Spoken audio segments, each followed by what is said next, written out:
20 kilometre की दूरी आपको तय करनी पड़ेगी और उसके बाद जामवंत गुफा में आएंगे। और जामवंत गुफा के अंदर आके आपको ये स्टेप उतरने हैं जो बहुत संकीर्ण होने वाले हैं, तो इसलिए स्लोली धीरे धीरे नीचे। और ये दायां शंख आप ऊपर देख पा रहे हैं, ये देखिए, ये दायां शंख दाहिना शंख यहाँ बना हुआ है और हूबहू भगवान श्री हरि विष्णु के हाथ में जिस तरह से रहता है उसी तरह से ये यहाँ पर रखा हुआ है। जामवंत जी रहते होंगे तो पीने के पानी का उन्होंने स्रोता जरूर ढूंढा होगा या बनाया होगा।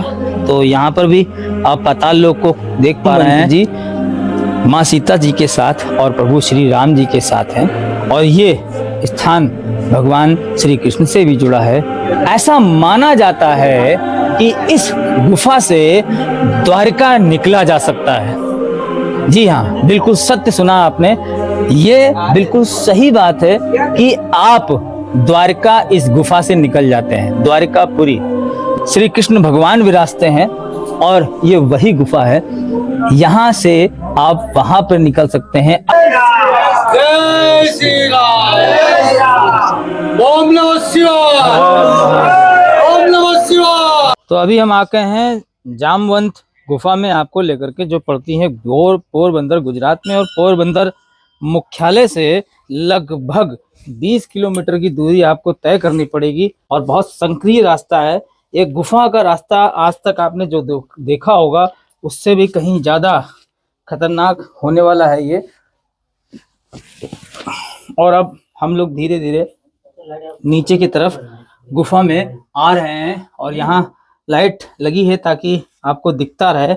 और पिलर आप देख सकते हैं, ये जुड़े हुए हैं एक दूसरे से और बहुत ही संभाल के बनाई गई ये गुफा है। ये जामवंत गुफा दोस्तों कहलाती है। और जामवंत भगवान नारायण के बहुत ही ज्यादा प्रिय थे, क्योंकि वो उनके ही वाहक थे और उन्हीं का स्वरूप थे और बहुत ही ज्यादा शक्तिशाली उन्हें माना जाता है। और इस गुफा के अंदर जल का रिसाव भी कहीं कहीं आपको देखने को मिलेगा। अब हम गुफा के अंदर आ चुके हैं, जहाँ नीचे तलहटी मिट्टी की है और सब कहीं से पानी थोड़ा थोड़ा रिस रहा है, टपक रहा है। और वो आज की गुफा नहीं है, 5000 साल पहले रामायण लिखी जा चुकी है। और शिवलिंग आप देख सकते हैं यहाँ बने हैं और शिवलिंग के ऊपर जल हमेशा जलाभिषेक होता रहता है जल से, सभी शिवलिंग का। और अभी देख रहे हैं आप जगह जगह पर आपको बाबा भोलेनाथ की शिवलिंग दिखाई देंगी, जिनका जलाभिषेक स्वयं यहाँ ऊपर से टपक रहा जल के माध्यम से होता है।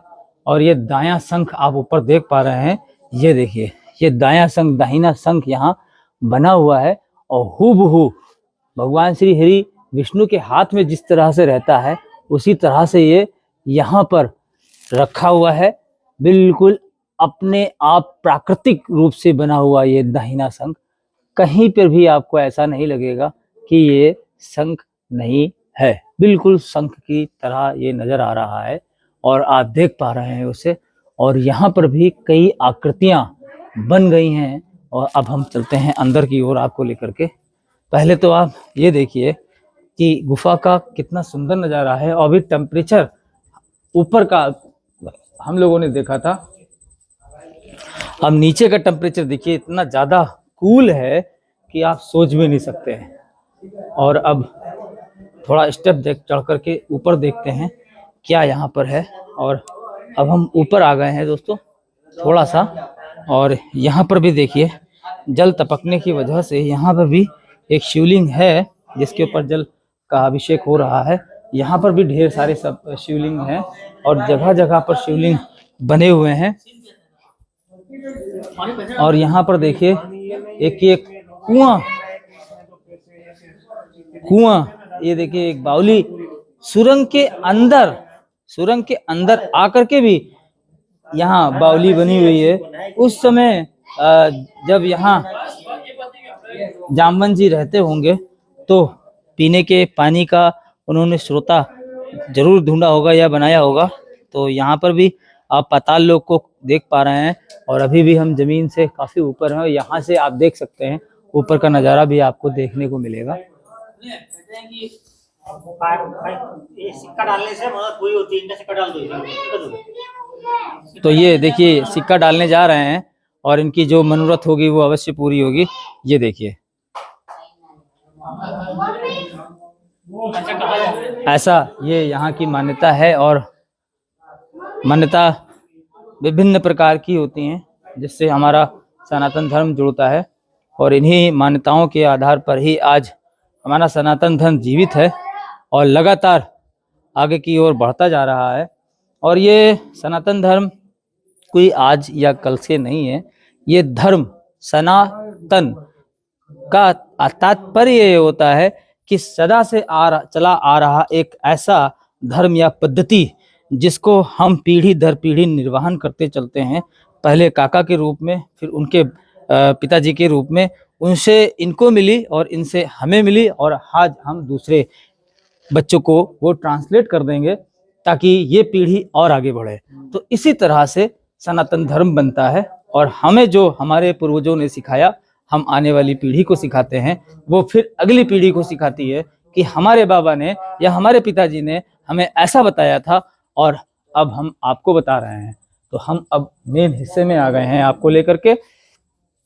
यहाँ एक बड़ा ज्योतिर्लिंग है। पहले तो हम आपको ये बता दें, जहाँ एक ज्योतिर्लिंग स्वरूप बहुत ही प्राचीनतम आप देख पा रहे हैं भोले शंकर महादेव का। आपको हम और एक चीज बताते चलें कि ये स्वयं जामवंत जी द्वारा अभिषेक की जा चुकी शिला है, जिसको प्रभु स्वयं पूजते थे, जिसका अभिषेक स्वयं करते थे। अब आप ये सोचने वाली बात है कि प्रभु श्री राम के समय जामवंत थे, उससे पहले भी जामवंत थे। हनुमान जी ने उनसे शिक्षा ली, दीक्षा ली और जब वो माँ सीता का पता लगाने के लिए जा रहे थे श्रीलंका, तो यहाँ उनके पास बैठ करके बहुत से ऐसे गुण उन्होंने सीखे जो आज हमारे पूर्वजों ने हमें सिखाने का कार्य किया है। और यहाँ देखिए जामवंत जी माँ सीता जी के साथ और प्रभु श्री राम जी के साथ हैं और ये स्थान भगवान श्री कृष्ण से भी जुड़ा है और यहाँ दोनों ही भाषा का अनुवादन किया गया है। श्रीमद् भागवत कथा का एक छंद दिया गया है और नीचे उसे अनुवाद कर दिया गया है गुजराती भाषा में भी, जिसको आप अगर पढ़ सकते हैं तो जरूर पढ़ें। और वहीं पर सीधे थोड़ी सी 2-4 मीटर की दूरी पर यह शिवलिंग विद्यमान है, जिसे आप देख पा रहे हैं। दर्शन कीजिए। ऐसी जगहों पर जब हम आते हैं तो यकीन मानिए दोस्तों कि हमारा जीवन कृतार्थ हो जाता है, हमारा जीवन सफल हो जाता है। और जिस लिए हम मनुष्य योनि में जीवन लेते हैं, ऐसा माना जाता है कि 84 लाख योनियों को भोगने के बाद हम मनुष्य योनि में आते हैं। और इस मनुष्य योनि में आने के बाद यदि हमने अपने इस जीवन में कुछ अच्छे कार्य नहीं किए, अच्छे कार्य का मतलब दोस्तों ये होता है कि परहित करते चलें। परहित कैसे करें? परहित दूसरों के बारे में अच्छा सोचने से करें। दूसरों को अगर हम कुछ दे सकते हैं तो वो दे करके चलें। आज के समय में अगर आप परहित को हमारी भाषा में अनुवाद कराएंगे, अगर हमारी मानसिकता से देखेंगे, तो हम तो यही कहेंगे कि अगर कोई गरीब कन्या किसी के यहाँ है और वो शादी योग्य हो गई है, तो सभी मोहल्ले वाले, गांव वाले, शहर वाले मिल करके उसका विवाह करा दें। अगर छोटा बच्चा है और उसको शिक्षा मिलनी चाहिए और उसके माता पिता गरीब हैं, तो उसको आप अडॉप्ट कर लीजिए, उसकी शिक्षा दीक्षा में अपना सहयोग दीजिए, अच्छे से अच्छे स्कूल में उसे पढ़ाइए। ये आपका एक बहुत बड़ा कर्म होगा जो आप परलोक में लिखवा देंगे। कहते हैं कि परलोक में आप क्या ले जाएंगे, तो यही सब लेकर के जाने वाले हैं। दर्शन कीजिए, परंतु अच्छे भाव और श्रद्धा से कीजिए। यहाँ अगर आप आते हैं तो आपके मन के अंदर श्रद्धा होनी चाहिए, विश्वास होना चाहिए और भाव होना चाहिए। सबसे बड़ी चीज, जरूरी चीज है भाव। जो आप प्रकट करने यहाँ आए हैं प्रभु को, वो भाव यहाँ समर्पित कीजिए। अब हम कह देते हैं प्रभु हम अपनी आत्मा आपको देते हैं, तो आत्मा का प्रभु क्या करेंगे? वो तो स्वयं परमात्मा का स्वरूप है, यानी कि उन्हीं का स्वरूप है। तो आप उनको क्या दे रहे हैं? अगर आप उनको कुछ देना चाहते हैं तो अपने उस शब्दों को दीजिए, भाषा को दीजिए, जो आपके मुंह से हमेशा गलत गलत गलत गलत निकलती रहती है। अगर आप कुछ देना चाहते हैं तो सात शरीर उनको समर्पित कीजिए, क्योंकि ये शरीर भगवान ने आपको दिया है। अगर इस शरीर से कुछ अच्छा हो सकता है तो वो भगवान को अर्पित कीजिए। तो ये एक चीज होती है जो मनुष्य को सोचनी चाहिए, समझनी चाहिए, और ऐसा करने से ही हम सफल होते हैं, हमारा जीवन सफल होता है, और यही हमारी मनुष्य योनि को सफल बनाता है। तो दोस्तों, हमने आपको उस कथा का सार यहाँ जामवंत जी के निवास स्थान से बताया है, जो आज हम यहाँ चल करके आए और आपको बताने का प्रयास कर रहे थे। और अभी आपने भोले बाबा के दर्शन भी किए हैं, जिनकी स्वयं जामवंती जी ने अभिषेक की है, पूजा की है और आराधना की है। इसी जगह पर कहीं बैठे होंगे वो, और भगवान श्री कृष्ण के साथ, भगवान श्री राम जी के साथ उन्होंने वार्तालाप की होगी, और इतने बड़े युद्ध का, संग्राम का, विजय पताका फहराने से पहले प्लानिंग इसी जगह पर की होगी। तो ये वो जगह, पवित्र जगह है जहां हम आपको लेकर के आए हैं। जो भी आपके मन मंदिर में इच्छाएं हैं वो सिर्फ बैकग्राउंड को देखते रहें और अपने मन में कहते रहें, आपकी अवश्य पूर्ण हो जाएंगी। तीनों लोगों को अगर आप सफल करना चाहते हैं तो मैंने जैसा भी बताया था कि परहित करते चलें, दूसरों के हित के बारे में ज्यादा सोचें, अपने हित के बारे में कम, क्योंकि हमने दूसरों के लिए जन्म लिया है। अभी देखिए भैया हैं हमारे सामने बुजुर्ग साथी जी बैठे हुए हैं।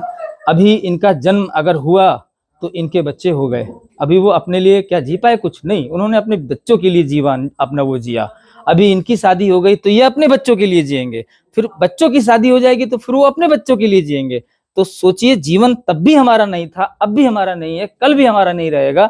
इसीलिए हम ये कहते हैं आप सभी लोगों से कि दूसरों के लिए ज्यादा सोचिए, अपने लिए कम सोचिए। तो अभी हम आपको और एक गुफा दिखाने वाले हैं। ऐसा माना जाता है कि इस गुफा से द्वारका निकला जा सकता है। जी हाँ, बिल्कुल सत्य सुना आपने, ये बिल्कुल सही बात है कि आप द्वारका इस गुफा से निकल जाते हैं। द्वारकापुरी, जहां स्वयं प्रभु श्री हरि विष्णु विराजते हैं, श्री कृष्ण भगवान विराजते हैं, और ये वही गुफा है। यहाँ से आप वहां पर निकल सकते हैं, अन्य जगहों पर भी इसी के रास्ते यहाँ से आप जा सकते हैं। तो आप ऐसा मानिए कि अभी ऐसी गुफाओं के अंदर नहीं जाना चाहिए, क्योंकि ये गुफाएं अक्सर आपको नुकसान पहुंचा सकती हैं, क्योंकि ये अभिमंत्रित गुफाएं होती हैं जहां भगवान के स्वयं चरण पड़े हों। ऐसी गुफाओं में आप जब भी आए तो भगवान का स्मरण करते हुए आएं और स्मरण करते हुए निकलें। ज्यादा गहराई में जाने का प्रयास न करें। जहां तक आपको रोका जा रहा है जाने से, वहां तक आप रुक जाएं और उसके आगे ना चलें। तो आपको हमने वो पूरा वीडियो दिखाया जो भगवान जामवंत से जुड़ा। श्री हरि विष्णु की सवारी है वो, और स्वयं इतने ज्यादा शक्तिशाली, बलशाली वो स्वयं थे कि उन्होंने अपना कोई स्वार्थ इसमें नहीं छोड़ा, और उन्होंने कहा साफ साफ कि मुझे वो दर्जा नहीं चाहिए जो प्रभु को चाहिए, त्रिलोकपति को चाहिए, जिनके लिए वो बनता है। ना ही उन्होंने रामायण में कहीं अपना श्रेय लिया है। बजरंगबली महाराज को वो श्रेय दिया है। महाभारत काल की बात करें तो भीम को वो श्रेय मिला है जो बलशाली कहलाए, परंतु उन्होंने अपना उसका पूरा श्रेय नहीं लिया है। बहुत बहुत धन्यवाद। आगे मिलता हूं अगले वीडियो में, तब तक के लिए जय हिंद, जय भारत, जय श्री राम। जय श्री राम, जय श्री राम, जय श्री राम। ओम नमः शिवाय, ओम नमः शिवाय, ओम नमः शिवाय।